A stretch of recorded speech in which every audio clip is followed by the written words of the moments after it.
Welcome back सवाल है पाकिस्तान का, इसीलिए आज हमारे साथ हैं लाइव गवर्नर सिंध मोहम्मद जुबैर साहब। सर छोटे छोटे अब सवालात हैं क्योंकि अब एंडिंग की तरफ हमें जाना है और छोटे छोटे जवाबात हैं।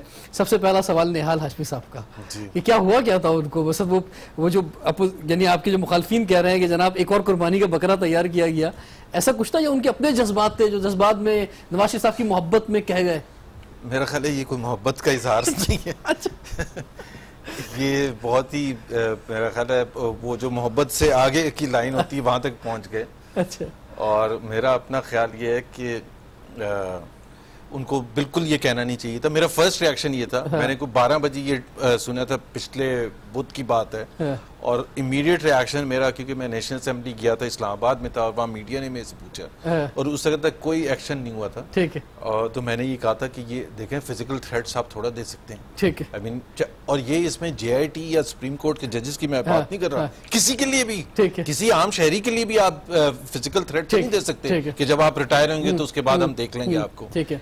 तो ये ना हमारे पॉलिटिकल पार्टीज को इनकरेज करना चाहिए, और इसी वजह से प्राइम मिनिस्टर ने सख्त तरीन एक्शन लिया। ठीक है। और एक कमेटी जो बना दी है उसके सामने, एक कमेटी का तो इसलिए है कि देखें जी, उसमें दो चीजें होती हैं। एक तो इमीडिएट एक्शन क्या था कि ताकि हमें अपनी रिजॉल्व शो करनी थी कि ये अनएक्सेप्टेबल बिहेवियर है। तो सेनेट सीट की कुर्बानी बहुत बड़ी चीज होती है। उन्होंने 30 साल तक सियासत की है, उसके बाद जाके एक सेनेट की सीट मिली थी, तो उसको कहना, पार्टी को ये कहना कि आप रिजाइन करें, तो एक मेरा ख्याल है अल्टीमेट कुर्बानी है। और पाकिस्तान की तारीख में ये इस तरह से कभी पॉलिटिकल पार्टी, और वो नहीं मानते तो पार्टी डिसिप्लिन के खिलाफ बात होगी। नहीं तो पार्टी से तो उनको फारिग भी किया गया, लेकिन उन्होंने जब दरख्वास्त दी कि चूंकि उनका सुप्रीम कोर्ट में केस भी चल रहा है, सुप्रीम कोर्ट ने भी तो खुद नोटिस किया, तो सुप्रीम कोर्ट में केस चल रहा है, सुप्रीम कोर्ट कोई भी फैसला करेगी। तो इस हवाले से एक पार्टी ने भी डिसाइड किया कि जी आप अच्छा वो अपना मौक़िफ़ देना चाहते हैं तो आ जाए, दे दें। तो नून लीग के मुखालफिन ये कह रहे हैं कि नवाज शरीफ ने ये, इन्होंने जो निहाल हाशमी साहब ने तो बात कह दी और गुस्से में कह दी या जोश में कह दी, आप जो कह रहे हैं कि कुछ ज्यादा ही मोहब्बत में जाके कह दी, लेकिन ये जज्बात जो है लीगियों के दिलों की अक्कासी करते हैं। उन्हें एक्सेप्ट नहीं हो रहा कि प्राइम मिनिस्टर का बेटा जो है JIT पे जा रहा है, बैठ रहा है और जवाब दे रहा है। जी, ये देखें, एक तो जज्बात एक होते हैं आपके, कि बहुत सी चीजें होती हैं पॉलिटिक्स में जो आपको पसंद नहीं होती। ठीक है। आप नहीं चाहते कि इस तरह से आपकी लीडरशिप का एहतसाब किया जाए, राइट और रॉन्ग, लेकिन उसका जवाब क्या किस तरह से देना चाहिए। और वो प्राइम मिनिस्टर नवाज शरीफ का बिल्कुल एक करैक्टर है कि जब से पनामा का केस हुआ है, जो भी जैसी भी ऑब्जर्वेशंस थी सुप्रीम कोर्ट की, जैसा भी डिसीजन दिया, उनका रिएक्शन क्या था। उसके बाद उन्होंने कहा JIT बनेगी, JIT में इस तरह से मामला चलेंगे कि अपनी मर्जी का भी नॉमिनेट नहीं कर सकता कोई भी इदारा।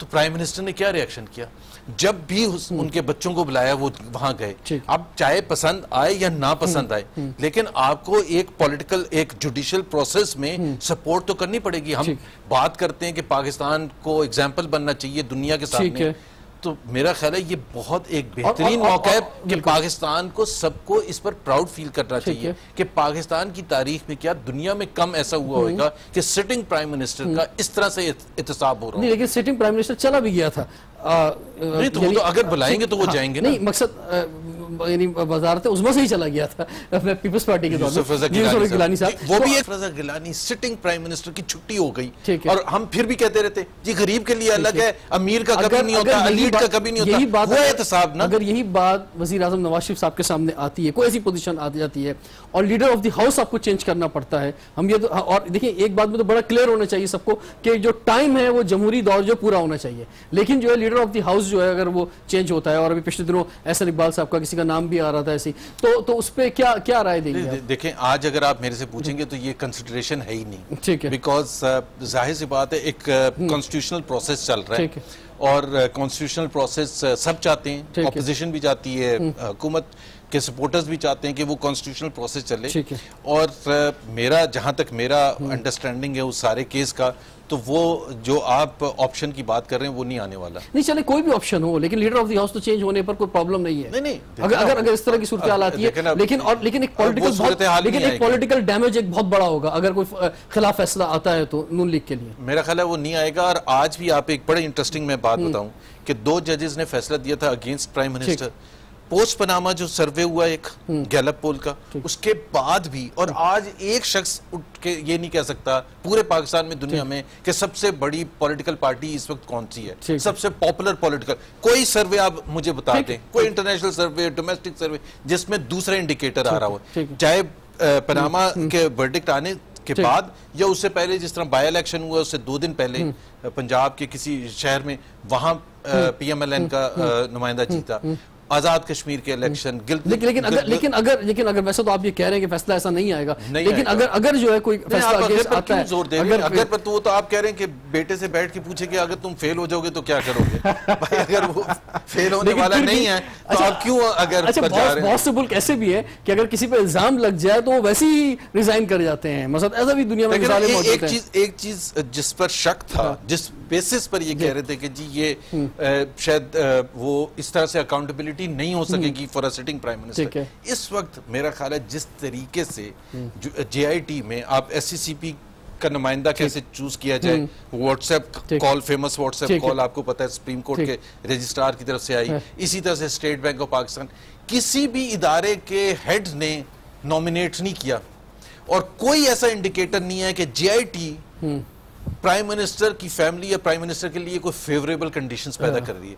अगर कुछ है तो दूसरी तरफ है कि जी बड़ा अनफेयर कुछ हो रहा है। सो मेरा ख्याल है इस चीज को हमें प्राउड फील करना चाहिए कि while the prime minister is there, accountability हो रही है। क्योंकि हमें थोड़ा क्विक चलना है, वोट उसको दें जिसने लाहौर को बनाया है, तो मसला ये, और उसके बाद मुतालबा भी कर दिया, खुर्शीद शाह साहब ने मुतालबा कर दिया कि भाई गवर्नर साहब से जो है वो इस्तीफा दे दे तो और पॉलिटिकली बहुत इन हो रहे हैं, और ये जो ओहदा होता है, ये कुर्सी जो होती है ये ऐसी होती है कि आपने सबको बैलेंस लेके चलना है, तो आप एक पॉलिटिकल पार्टी की नुमाइंदगी नहीं कर सकते। पॉलिटिकल पार्टी की नहीं, वो जिस कॉन्टेक्स्ट में हुआ था, उस कॉन्टेक्स्ट में जो बिजनेसमैन थे उस सेमिनार में, वो मेरे से मुझे ये याद दिला रहे थे कि पंजाब की सूरत हाल देखें और सिंध की सूरत हाल देखें, कि रोना आता है सिंध को देख के पंजाब को विजिट करने के बाद, जो कि एक हकीकत है, हर शोबे में पंजाब बहुत आगे निकल गया है, चाहे लाहौर या कराची का मुवाजना कर लें या दूसरे शहरों का कर लें, चाहे एजुकेशन किसी सेक्टर में भी। तो एक चीज जो होती है, जो क्लासिक ये केस है जिसमें मैं कहता हूं कि go after the messenger and forget the message. Message क्या है? मेरा ख्याल है उस पर ज्यादा फोकस होनी चाहिए थी कि मैसेज ये है कि हमें सिंध को बहुत आगे लेके जाना है, और जो गैप क्रिएट हो गया पंजाब और सिंध के दरमियान उसको क्लोज करना है। ये मेरा ख्याल है मैसेज था, और सिंध में एक भी शख्स ऐसा नहीं है जो इस चीज से एग्री न करता हो कि पंजाब बहुत आगे निकल। ठीक है, लेकिन उसमें नून लीग की क्या पोजीशन है इस पे बात करते हैं अभी। लेकिन मायरा हमारे साथ कराची से मौजूद है। अस्सलाम वालेकुम मायरा। वालेकुम सलाम।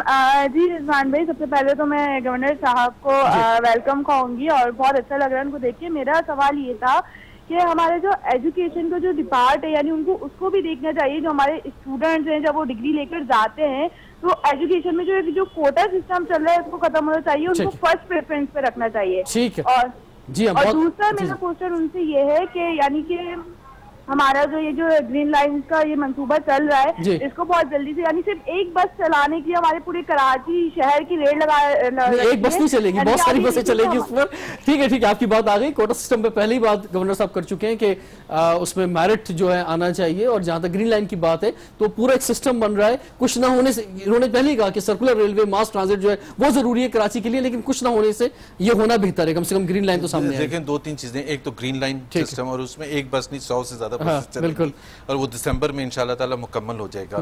तो ये एक बड़ा पॉजिटिव इंप्रूवमेंट होगी। दूसरा, कराची सर्कुलर रेलवे के हवाले से आप बिल्कुल ठीक कह रहे हैं कि वो Karachi circular railway is the ultimate answer for Karachi transportation, और उस पर भी हम पहले तो 20 साल जापानीज एड मौजूद। जो सर्वे आए हैं अभी तक, जो बाय इलेक्शंस हुए हैं, ये जो आपने कहा था कि 200 अरब के जो ऑरेंज ट्रेन है वो 160 अरब की है, और वो पंजाब की हुकूमत ने डायरेक्टली नेगोशिएट किया लोन विद द चाइनीज। कोई भी कर सकता है जाके। तो आप सिंध की जो बात कर रहे थे, तो सिंध में क्या पोजीशन है? सिंध में आप समझते हैं कि कुछ सीटें निकाल लेगी नून लीग जो है, कुछ बेहतर पोजीशन में बात करूंगा। मैं सिर्फ ये कहूंगा कि पॉलिटिकल स्पेस अवेलेबल है। ठीक है, MKM 2-3 उसमें मेरा ख्याल है बिखर गई है, तो MKM की मेरा ख्याल है वो कुव्वत अभी नहीं है जो पिछले 30 साल में रही है।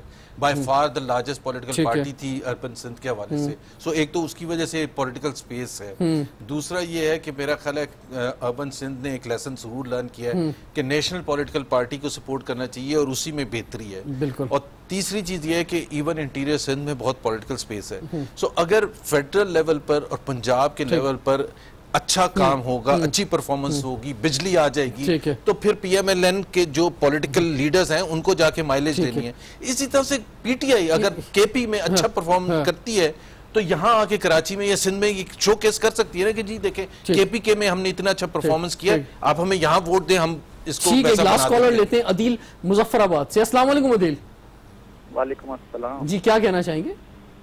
मैं ये कहना चाहूँगा कि जब तक आसिफ अली जरदारी सिंध में, उस टाइम तक सिंध की सूरत हाल कभी नहीं बदल सकती। ठीक है, ठीक है, ये आपकी राय। गवर्नर साहब से कोई सवाल करना चाहेंगे आप? गवर्नर साहब से तो मेरे बड़े गिले शिकवे हैं, लेकिन और मैं लाइव प्रोग्राम में क्या कहूँ। अच्छा, ठीक है, ठीक है, बहुत शुक्रिया, थैंक यू वेरी मच। गिले शिकवे बोल रहे थे ये। अच्छा सर, ये फरमाएं कि ये जो आपने बिजली की बात की कि बिजली आ जाएगी तो कुछ सूरत हाल बेहतर हो जाएगी, लेकिन सर मैं आपको बता दूं अगर ये बिजली नहीं आई ना, ये नून लीग के लिए बड़ी मुश्किल हो जाएगी 2018 का इलेक्शन, क्योंकि सब कुछ इस पर बेस कर रहा है। नहीं, सब कुछ इस पर नहीं, बहुत सी और भी हाँ, लेकिन फिर भी इंशाल्लाह ताला, जैसे लॉ एंड ऑर्डर के हवाले से मैंने आपको कहा ना कि आपने कोई सवाल नहीं किया, तो जब इलेक्शन सितंबर 2018 में हो रहे होंगे तो उस वक्त शायद बिजली के बारे में हम कोई क्वेश्चन ना करें, फिर कोई और चैलेंज सामने आ जाएगा।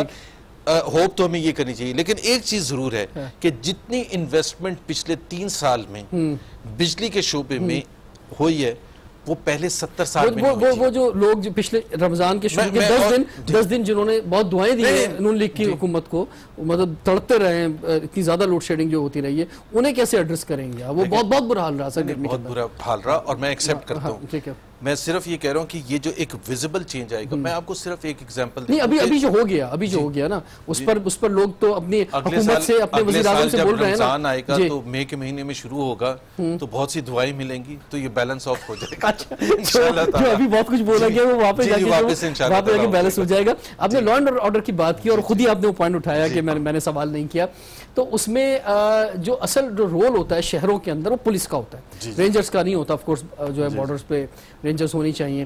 तो अभी भी पुलिस का जो हाल है, आज भी जो शहरी है वो थाने जाते हुए डरता है। आज भी ये सूरत हाल है कि आपको पता है आईजी का जो मसला चल रहा है और जो सियासी भर्तियां मौजूद हैं, आज भी कोई मोबाइल स्नैच की तादाद कम हो गई है लेकिन ख़त्म नहीं हुई। मोटर बाइक, कार जो है, तो ये कैसे जो है एक तो जी प्लीज तमाम शहरियों को कराची के, मैं ये नहीं कह रहा कि ये कोई अच्छी चीज़ है कि ये इस किस्म के क्राइम्स होने चाहिए। कराची का जो मसला था, कराची एक one of the if not the most dangerous, one of the most dangerous cities था दुनिया में, और वो ये मोबाइल स्नैचिंग की वजह से नहीं था, हिनेस क्राइम्स की वजह से था। उसको हमने बिल्कुल जड़ से उखाड़ दिया है, अल्लाह का शुक्र है। और हम कहते हैं कि वो कराची हमने कभी हम अलाउ नहीं कर सकते कि वो कराची की सूरत हाल दोबारा, और अल्लाह ना करे कि हम वो कराची, वो खौफ, वो दहशत जो हमने देखी है। सर मैं अपनी जाती बात आपको बताऊं, मैंने जब अपने फर्स्ट ईयर सेकंड ईयर के एग्जाम दिए हैं, 9-10 के एग्जाम दिए हैं, गोलियों की आवाजें चल रही हैं, उन गोलियों की आवाजों में मैंने अपने पेपर्स दिए। मैं अपनी जाती बात कर रहा हूं। एक नस्ल जो है पूरी वो बड़ी हुई है इस खौफ और दहशत के अंदर, इस शहर के अंदर जो है। लेकिन आज अभी 12 बज चुके हैं, आज आप बाहर जाएंगे तो अल्लाह का शुक्र है कि लोग जा रहे हैं और बगैर खौफ के जा रहे हैं। इवन लियारी में मैं लियारी पिछले जुमे गया था, और मैं आपको फैक्ट बता रहा हूँ कि लियारी जब मैं गया था तो मैंने जाके वहाँ यूनिवर्सिटी गया था और सीपीएलसी का हमने ऑफिस वहाँ खोला है। पहले ऑफिस खोलने का कोई क्वेश्चन ही नहीं था सीपीएलसी का, वहां से ऑपरेट कर रहे हैं, और जबरदस्त माहौल था, इतनी खुशी हो रही थी कि एक लियारी में। और मैंने जाके ऐलान भी ये किया था यूनिवर्सिटी जाके कि आज जो कवरेज हो रही है वो एक पॉजिटिव हवाले से हो रही है, लियारी एक यूनिवर्सिटी के हवाले से। Lyari is famous for producing great boxers, footballers, उसको आपको इनकरेज करना चाहिए, उनको नाम आगे लेके आना चाहिए।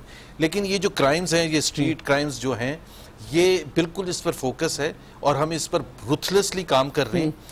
बावजूद लिमिटेशंस के पुलिस के जो आपने कहा, but please don't forget the role of CPLC. Governor house की बत्तखों का क्या हाल है, ये बताएं सर आखिर में। वो तो डॉक्टर शाहिद मसूद से पूछे, उन्होंने मेरा ख्याल है कोई ख्वाब देखा था। अच्छा। और उस ख्वाब को वो बयान करने में 4 दिन उन्होंने लिखा दिए थे। अच्छा, आपने उन्हें कोई जवाब नहीं दिया, कोई एड्रेस नहीं दिया? मतलब ऐसी चीजों का क्या जवाब दें? अच्छा, मतलब आपके नजदीक कोई जवाब है तो मुझे बता दें। मैंने उनके ओनर से जरूर बात की थी, और वो उसका मैं बॉटम लाइन बता दूं कि उनका जो इल्जाम था उसमें ये था कि 5,000 रुपए की करप्शन है, ये 5,000 रुपए की। ठीक है। और जाहिर है गवर्नर साहब ने किए तो गवर्नर साहब ने किसी से शेयर भी करना है वो 5,000 रुपए। अब इस लेवल की करप्शन तो मेरा ख्याल है आजकल कोई छोटे से छोटा आदमी करने के लिए तैयार नहीं है। एक चीज बहुत अच्छी हुई है क्योंकि आपने गवर्नर हाउस के दरवाजे खोले लोगों के लिए, और खुलने भी चाहिए, बिल्कुल खुलने भी चाहिए, और आवाम को एहसास हो कि भैया हमारा ही हाउस है। और उसमें पिछले दिनों हम मौजूद थे, आपने चीफ स्काउट सिंध का भी हलफ उठाया। मैं खुद भी नेशनल कमिश्नर हूँ, तो मुझे बड़ी खुशी हुई उस तकरीब में शिरकत करके। यूथ पार्लियामेंट वैसे भी 4-5 दफा आ चुके हैं। जी बिल्कुल, मैं यूथ के हवाले से आपके पास आया हूँ, यूथ पार्लियामेंट के भी आप चीफ पैटर्न। तो ये जो इतने सारे इदारे काम कर रहे हैं, यूथ ऑर्गेनाइजेशंस हैं, स्काउट जैसे ऑर्गेनाइजेशंस हैं, हमारे पास NGOs हैं, रिफाही इदारे हैं, ये सब बहुत बड़े कंट्रीब्यूटर हैं। तो इनको बड़े जबरदस्त तरीके से इस्तेमाल करना मेरा ख्याल है। जो उसमें आप खुद भी आपने जिक्र किया यूथ पार्लियामेंट का और स्काउट्स का और दूसरे, जो मेरा ख्याल है जो हमें सबको मेहनत करनी चाहिए, जिसमें आप बहुत ज़बरदस्त रोल प्ले कर रहे हैं, एंड दैट इज़ वाई हम आपकी हर ख्वाहिश को पूरा करने के लिए तैयार होते हैं, क्योंकि ये सारी पॉजिटिव चीज़ें हैं कि हमने एक होप क्रिएट करनी है इस मुल्क में। हमने इतनी नेगेटिव बातें होती हैं कि ऐसा महसूस होता है टीवी देख के कि पाकिस्तान कल सुबह बचेगा ही नहीं। तो वहाँ अपने यूथ को, ख़ास तौर पर अपने यूथ को इनकरेज करना है कि देयर इज़ होप और future of Pakistan is great in spite of everything what people are saying about Pakistan. जमहूरियत से होप पैदा करनी है। एब्सोल्युटली, जमहूरियत से देखिए ये डिबेट होनी ही नहीं चाहिए कि जमहूरियत या डिक्टेटरशिप। ये पाकिस्तान के अवाम ने चूज किया है। ठीक है। सन 47 में जब कायदे आजम ने यहाँ आए तो पार्लियामेंट्री सिस्टम ही राइज करने की बात की थी। हम उधर वापस चले जाते हैं, बीच में एक्सपेरिमेंट करते हैं 8-10 साल, फिर वापस चाबियां पकड़ा देते हैं पार्लियामेंट के लीडरशिप को कि जी इसको हमने जो तोड़ फोड़ की है उसको ठीक कर देना, और हमारे से ये नहीं चलता। फाइनली पाकिस्तानी जो है एक मैच्योर कौम हो चुकी है, इंस्टीट्यूशन स्ट्रांग हो गए। आपका अपना इंस्टीट्यूशन मीडिया इतना स्ट्रांग है कि बावजूद इसके कि बहुत सी चीजों में हमें एतराज होता है, लेकिन दिस इज पाकिस्तान के लिए बेहतरीन चीज है कि ऊपर हुकूमत के एग्जीक्यूटिव के तलवार लटकी होनी चाहिए, और इसी तरह से सुपीरियर जुडिशरी। वो बावजूद इसके कि हमें बहुत सी चीजों पर इतराजात होते हैं, लेकिन the future of Pakistan depends on the independent institutions. जब तक ये इंडिपेंडेंट रहेंगे और एग्जीक्यूटिव ऑल पावरफुल नहीं होगा तो चेक एंड बैलेंस का सिस्टम होगा। आपका शुक्रिया अदा करते हैं कि आपने 1.5 आवर जो है लाइव हमें टाइम दिया रमजान में, और हमने इसी वजह से लाइव कॉल्स भी ओपन की, वो कि हम अपने व्यूवर से भी कहना चाहेंगे जो बेनता रश था कॉल्स का, उसमें से हम सिलेक्टेड कॉल्स ही ले सके, क्योंकि आपकी गुफ्तगू कुछ मौज़ूआत पे ऐसी थी कि मैं बीच में नहीं इंटरप्ट करना चाह रहा था, लेकिन फिर भी लास्ट में हमारे व्यूवर्स हैं पाकिस्तान में और दुनिया में, और अभी मैं पेरिस गया, आपने वहाँ का भी शो देखा होगा, वहाँ पर भी पॉलिटिकली हमने जो है वो बात की ज़बरदस्त। आप सबसे अच्छी जगह जाते हैं। तो क्या हमारे व्यूवर्स को लास्ट में क्या कोई मैसेज वगैरह देना चाहेंगे? मेरा ख्याल है एक जो पॉजिटिव चीज़ है वो ये है कि पाकिस्तान का फ्यूचर जो है पाकिस्तान के पास्ट के मुकाबले में दैट इज़ ग्रेट। कोई चीज़ ऐसी नहीं है जो, मेरा ख्याल है पाकिस्तान ने बहुत सी गलतियां की हैं, हम सब ने गलतियां की हैं, जो भी लीडरशिप पॉलिटिकल मिलिट्री जो भी थी। अब पाकिस्तान इस मैच्योर हो चुके हैं और इंशाल्लाह ताला यहाँ से मोमेंटम जो है वो आगे ही जाएगा और हम पीछे मुड़ के नहीं देखेंगे। फोकस रखें पॉजिटिव चीज़ों पर, पॉलिटिक्स करें, क्रिटिसाइज करें, दबा के करें हुकूमत को, लेकिन उसकी जो पॉजिटिव अच्छी चीज़ें उसको भी रिकग्नाइज करें। बहुत बहुत शुक्रिया वंस अगेन। हम अपने पूरे आज न्यूज़ के तमाम ऑफिशियल्स की तरफ से, तमाम टीम की तरफ से आपका शुक्रिया अदा करते हैं कि आपने हमारे हेड ऑफिस का विजिट किया, और बहुत सारे सवालात थे, उनमें से काफ़ी हद तक हमने वो सवालात पूछे, उनके जवाबात जो है वो आपकी जानिब से आए। आपसे इंशाल्लाह फिर मुलाकात करेंगे। रिजवान जाफर को इजाज़त दीजिए। सवाल है पाकिस्तान का।